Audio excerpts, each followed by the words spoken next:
எல்லாருக்கும் வணக்கம். இது உங்கள் அப்பச்சி வீட்டு சமையல் 2.0. இன்றைக்கி நம்ம வீட்டிலையே எப்படி ஈஸியாக பரோட்டா செய்கிறது அப்படின்னு தான் பார்க்க போகிறோம். வாங்க எப்படி பண்ணுறதுன்னு பார்க்கலாம். இதுக்கு நான் 1 கிலோ மைதா எடுத்திருக்கேன். இது மாதிரி மாவு பிசையும் போது கொஞ்சம் அகலமான பாத்திரமாக வச்சுக்கிட்டோம்னா நம்ம மாவு பிசைகிறதுக்கு நல்லா ஈஸியாக இருக்கும். தேவையான அளவு உப்பு சேர்த்துக்கலாம். இப்போ உப்பு சேர்த்து நல்லா கலந்து விட்டுக்கலாம். உப்பு சேர்த்து நல்லா கலந்து விட்டுட்டு இதுக்கு தேவையான அளவு தண்ணி சேர்த்துக்கலாம்.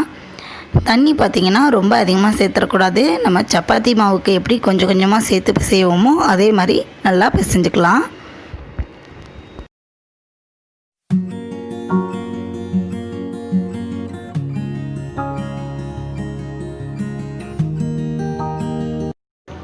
மாவை நல்லா பிசைஞ்சு விட்டாச்சு. இப்போ நல்லா பிசைஞ்சிட்டோம்னா பார்த்திங்கன்னா கையிலலாம் ஒட்டாது. இப்போ நல்லா மாவை பரப்பி விட்டுட்டு அதில் எண்ணெய் சேர்த்துக்கலாம். நான் பார்த்திங்கன்னா மாவில் முட்டையோ சர்க்கரையோ எதுவுமே சேர்க்கவே இல்லை. இப்போ எண்ணெய் சேர்த்து நல்லா பிசைஞ்சு விட்டுக்கலாம். பரோட்டாக்கு எப்போவுமே கொஞ்சம் எண்ணெய் அதிகமாக தான் செலவாகும். மாவை நல்லா இது மாதிரி சாஃப்டாக பிணைஞ்சிக்கணும்.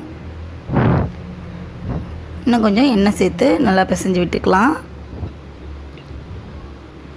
மாவு நல்லா இது மாதிரி அடித்து பிசைஞ்சு வச்சாச்சு.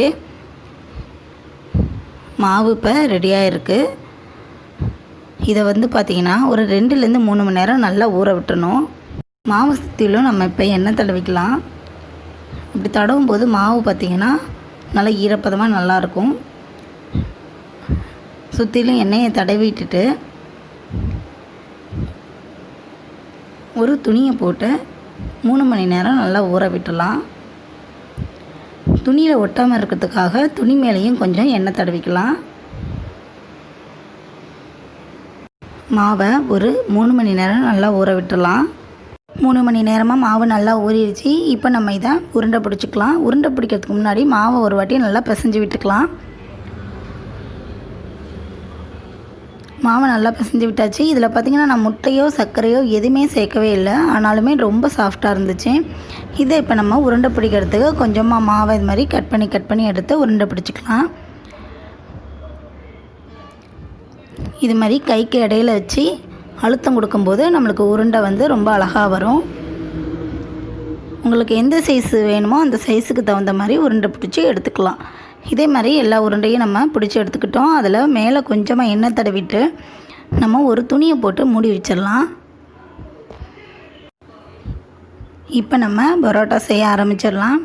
அதுக்கு பார்த்திங்கன்னா இது மாதிரி ஒரு பிளெயினான தட்டு எடுத்துக்கோங்க. அதில் கொஞ்சமாக எண்ணெய் தடவிட்டு நம்ம மாவை வச்சு ஃபுல்லாக திரட்டி விட்டுக்கணும்.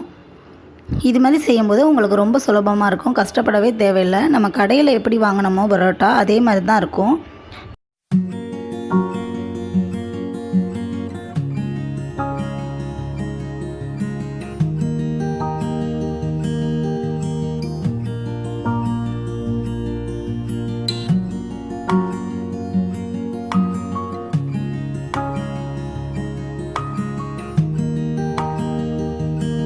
இதே மாதிரி நல்லா திரட்டி விட்டாச்சு. இப்போ நம்ம இதை அடித்து விட்டுக்கலாம்.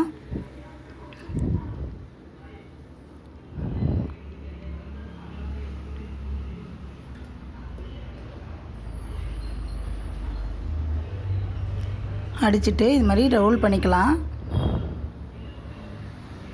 இதே மாதிரி நம்ம எல்லாத்தையும் ரெடி பண்ணி வச்சுக்கலாம்.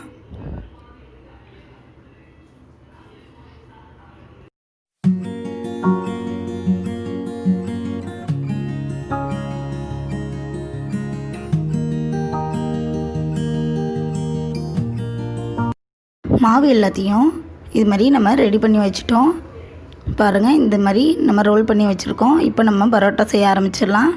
பரோட்டா செய்கிறதுக்கு நம்ம சப்பாத்தி கட்டையை வச்சுட்டு கையால் தான் ப்ரெஸ் பண்ணி விடணும். அப்போ தான் நம்மளுக்கு லேயர் கிடைக்கும், நல்லாவும் இருக்கும். நல்லா இது மாதிரி அழுத்தி விட்டுட்டு நம்ம சுட்டு எடுத்துக்கலாம். தோசைக்கல்லில் போட்டு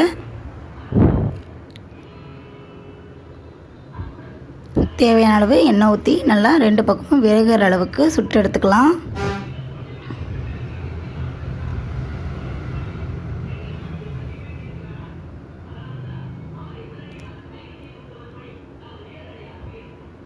அவ்வளோதாங்க, நம்ம வீட்டிலேயே சூப்பராக பரோட்டா ரெடி ஆயிடுச்சு. இதே மாதிரி இன்னொன்று செஞ்சுக்கலாம்.